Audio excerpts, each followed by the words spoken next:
Swala la imani lazima ufahamu, sio kipawa, sio huduma. Mungu asifiwe sana.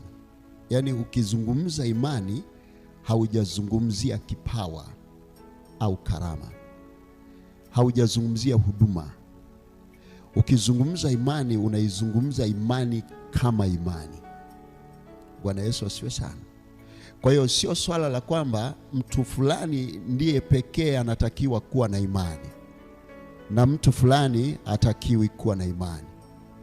Kwenye swala la mahusiano kati ya mtu na Mungu, kitu kikubwa sana kinachobeba mahusiano hayo ni imani. Imani kila mtu anatakiwa kuwa nayo. Lakini leo tunazungumzia imani ya kweli katika Kristo Yesu.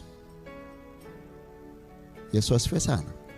Kwa hiyo kwa sababu imani sio kipawa na sio huduma, ni kila mtu anatakiwa kuwa na hiyo imani.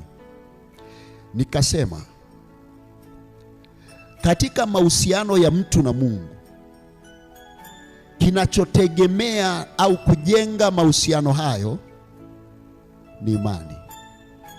Pasipokuwa na imani ni vigumu sana kujenga mahusiano imara kati ya mtu na Mungu. Kwa hiyo kabla sijaanza kuzungumzia habari ya umuhimu wa kuwa na imani ya kweli, nimeona nizungumze hichi kitu cha uhusiano wa wewe na Mungu unakutegemea kwenye imani iliyo ya kweli. Kabla sijasoma mistari ninayotaka kusoma, natamani nikupe hichi kitu. Imani kila mtu anayo. Tofauti inategemea anaamini nini. Mpagani ana imani kabisa.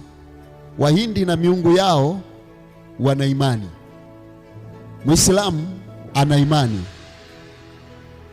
na Mkristo ana imani. Kwa hiyo ninachotaka nizungumze hapa ni imani ya kweli. Sizungumzii imani kama imani. Imani ziko nyingi. Kila mtu anayo imani ya kwake. Na ndio maana mpagani anaomba na anapata katika madhabahu yake. Anaamini katika